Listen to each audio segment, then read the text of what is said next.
Hey everybody, it's Kevin at Body, Mind, and Soul, and we're gonna take a look here at the new moon that's gonna be coming up this Thursday, July 24th. I'll just do, kind of read out the blog a little bit and see what we might expect. New moons happen every month when the sun and the moon are conjunct. That means they're in the same sign at the exact same degree. And we see right here the sun and the moon both at 2 degrees Leo. Now this Mercury's retrograde, it's at 13 degrees, so it's not aspecting either one. Mercury retrograde ends on August 10th there. So we've got that on our plates also. So, new moons are about new beginnings. So this is the time every month where we make, it's like a new start, like a cosmic reset is what this is like here. So this is the time to make new wishes. This is the time to set new intentions. So what kind of energy is Leo? Well, it belongs to the element of fire, which means the fire element is associated with boldness and daring and courage. Also enthusiasm. There's a little bit of theater and drama thrown in for good measure.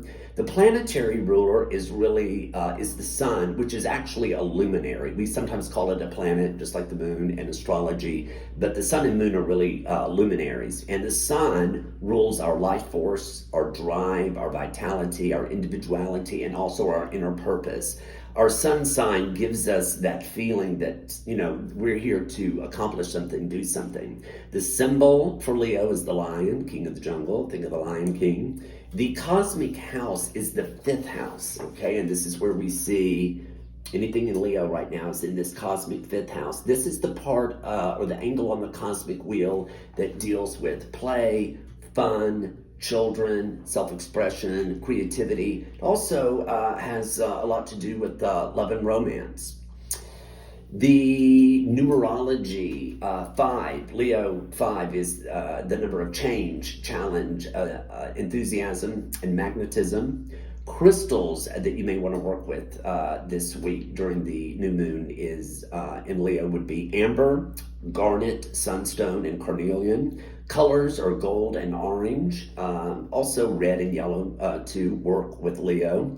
And the modality, okay, every sign belongs to one of the 3 modalities, and Leo belongs to the fixed modality, meaning this is a sign that likes to anchor things, that likes to stable things, maybe not so big on change. So, combining Leo's fire element, boldness and enthusiasm with the 5th house of right here of self-expression, we can see a new moon in Leo at its most simplistic level can help us reconnect with our passion. If you've been listless and bored, a new moon in Leo can inject some excitement and vitality into your life. Leo season means it's time to express yourself. Madonna, who sang Express Yourself, is a classic textbook Leo. The fiery element of this new moon could push us to get motivated and be more spontaneous.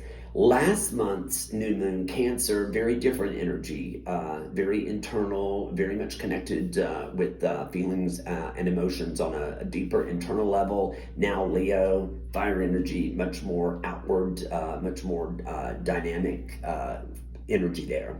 The dark side of Leo energy is being ruled by our passions, and what I mean by that is our passions kind of take over.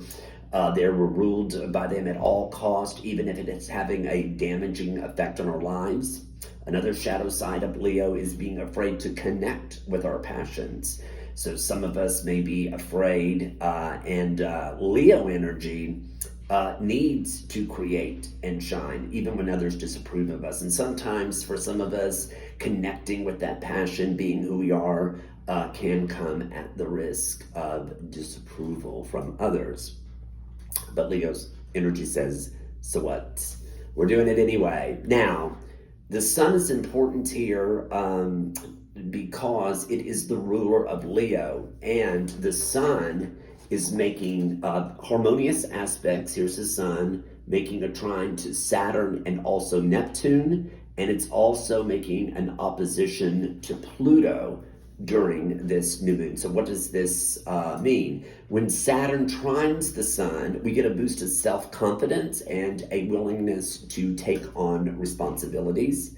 When Neptune, the planet of fantasy, psychic power, illusions, and delusions, is also making a trine aspect to the sun, then we get unusually sensitive to others and our environment because our psychic vibe is on high. So the sun, there's Saturn and Neptune.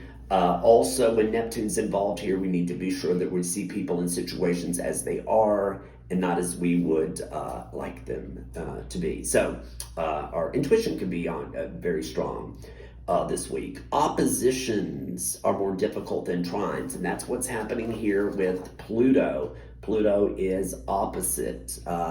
When Pluto makes an opposition to the sun, we can find ourselves in conflict with others, so we may find ourselves in power struggles. Pluto is the planet of great change and transformation, so we could find ourselves resisting change and transformation, even if it is good for us. We might, if you're having trouble with that, or worried about, like I said, embracing your passions, who you are, or instead of resisting change, allowing that change to happen. If you work with crystals, you might want to use carnelian. It's a great stone of creativity and also motivation. Any of those red or orange stones are very good for that. So, and like I said, we're in Mercury retrograde. That will end on August 10th. I always tell people the spiritual purpose of Mercury retrograde is for us to kind of unplug. It really is what it is, and allow things to just kind of play out instead of us getting in there and trying to make things happen. Also, if you can avoid signing something big, a big contract like on a house or a car, it's better to do that after Mercury retrograde. But sometimes you got to do it. So I just tell people, just be sure that you read everything through and you understand the contract, which we should be doing anyway. So that's it. I hope everybody has a good new moon in Leo, and we hope to see you in the store soon. Take care.